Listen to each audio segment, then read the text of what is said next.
Listen, if your body looks skinny in clothes but soft without them, you need to hear this.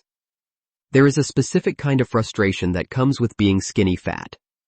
You are not overweight in the traditional sense, but you are not lean either.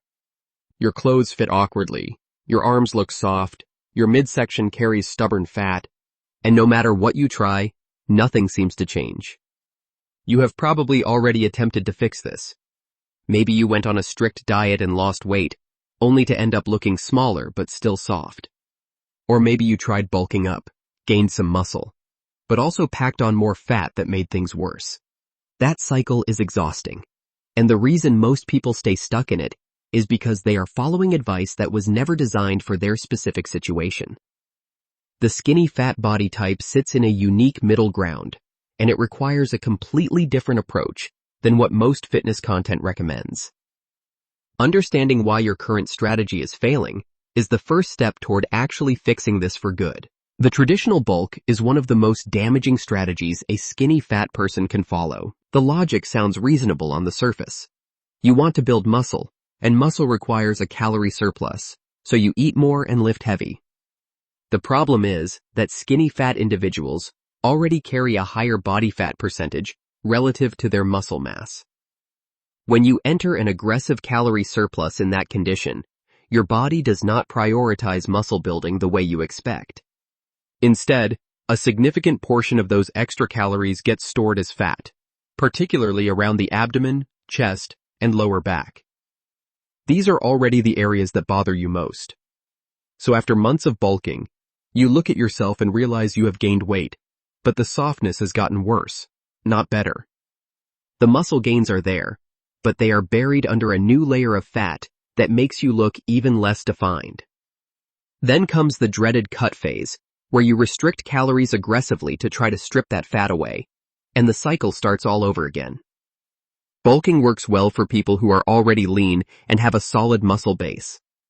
For skinny fat individuals, it is a strategy that amplifies the exact problem you are trying to solve. On the other side of the equation, cutting seems like the logical answer when you have visible body fat. Eat less, do more cardio, lose the fat, and reveal the muscle underneath. But here is the core issue with that thinking. If you do not have significant muscle mass to begin with, losing fat will not give you the lean, defined physique you are picturing. It will just make you a smaller, lighter version of the same soft body. This is what people mean when they say they look skinny fat, even at a lower weight. The structure is not there. Aggressive calorie restriction also triggers muscle loss, especially when combined with excessive cardio. Your body, under severe caloric deficit, begins breaking down muscle tissue for energy. This lowers your metabolic rate, makes you feel weak and fatigued, and leaves you with even less muscle than you started with. You end up lighter on the scale, but with a worse body composition than before. The number goes down, but the mirror tells a different story. Cutting without a foundation of muscle is like renovating a house with no walls. There is nothing to work with. Body recomposition is the process of building muscle and losing fat simultaneously. And for skinny fat individuals, it is not just possible, it is the most effective path forward. The reason recomposition works so well in this situation is that skinny fat people are in a unique physiological position. They typically have higher body fat, lower muscle mass, and have not been training consistently. This combination means the body responds extremely well to the right stimulus. When you eat at or near your maintenance calories, train with resistance, and consume adequate protein, your body can pull from fat stores to fuel muscle growth while simultaneously building new muscle tissue. You do not need to be in a massive surplus to build muscle, and you do not need to be in a severe deficit to lose fat. The key is finding that middle ground where your nutrition supports muscle protein synthesis while your training creates the demand for growth.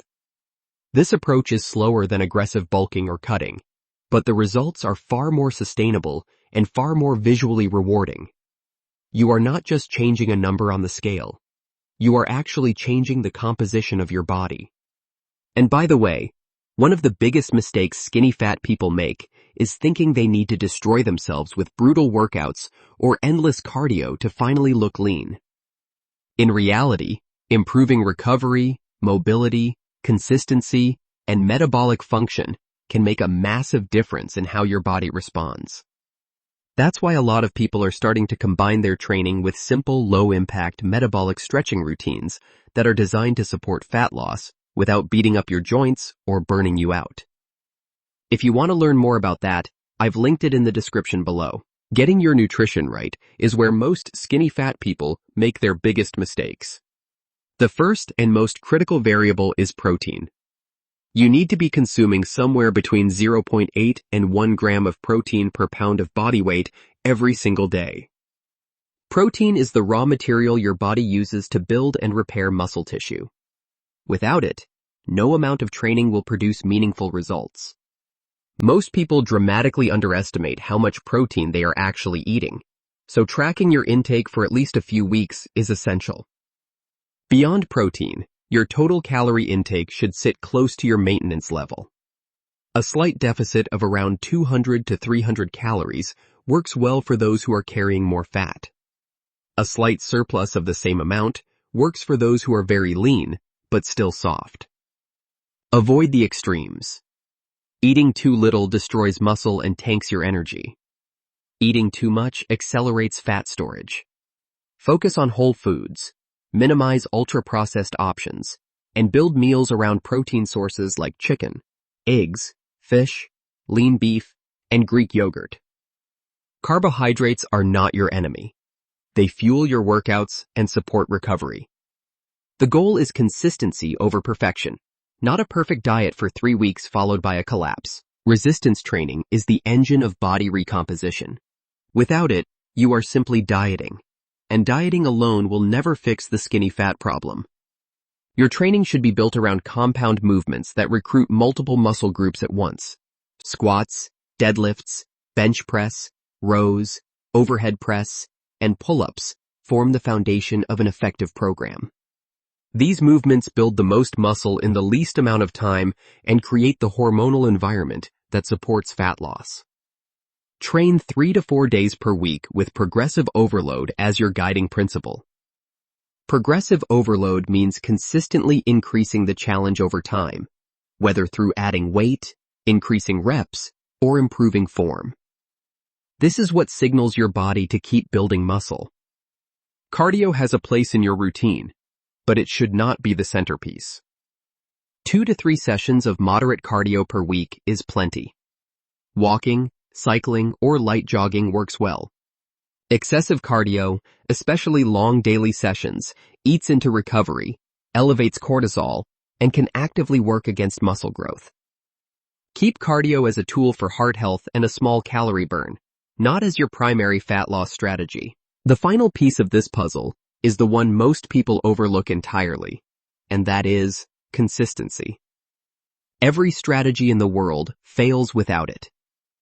Body recomposition is a slower process than aggressive bulking or cutting, and that slowness is exactly what makes people abandon it prematurely. They do not see dramatic scale changes in the first month and assume it is not working.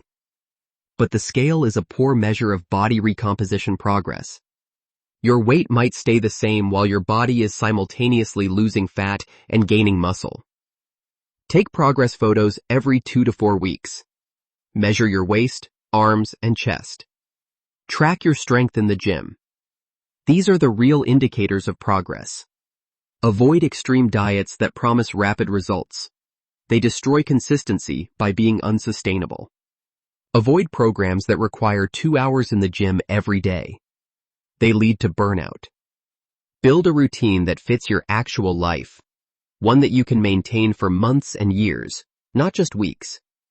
The skinny fat physique did not develop overnight, and it will not be fixed overnight. But with the right approach applied consistently, the transformation is absolutely within reach.